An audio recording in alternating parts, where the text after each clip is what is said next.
अचानक एक औरत को किसी ने हजारों मीटर ऊंची खाई से धक्का दे दिया, लेकिन किस्मत से वह उल्का पिंड की तरह गिरते हुए भी सुरक्षित जमीन पर उतर जाती है। वह अभी संभल ही रही होती है कि थोड़ी दूरी पर मौजूद एक भयानक राक्षस उसकी ओर झपट पड़ता है।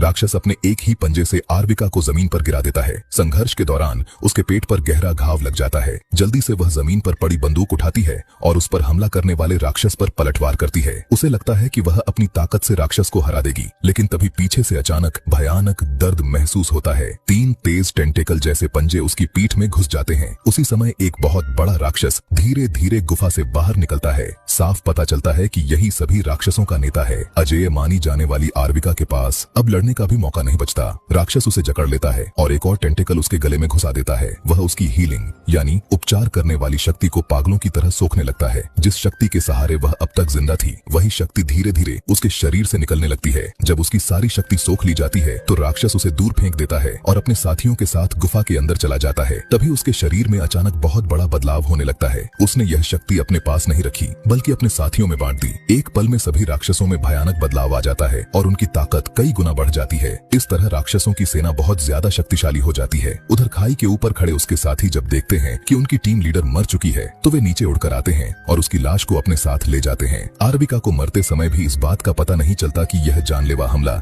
दरअसल उसके ही एक साथी की साजिश थी। रियाज चुपचाप टीम लीडर की लाश को अपने ठिकाने पर ले जाता है। वह बहुत सावधानी से लाश को जमीन पर रखता है और आसपास के सबूत भी साफ कर देता है। रियाज की यह साजिश अभी तक किसी को पता नहीं चलती। बाकी सभी साथी इस सच्चाई से अनजान रहते हैं। वे गुस्से और दुख से भर जाते हैं और कसम खाते हैं कि वे कातिल को ढूंढकर अपने लीडर का बदला जरूर लेंगे। लेकिन जैसे ही रियाज मुड़कर जाने लगता है, अचानक आसपास की लाइटें अनियंत्रित तरीके से टिमटिमाने लगती हैं। अगले ही पल टीम लीडर के गले में पहना हुआ लॉकेट धीरे धीरे हवा में तैरने लगता है। आखिर उस लॉकेट में कौन सा रहस्य छिपा है, जानने के लिए आगे देखना जारी रखें।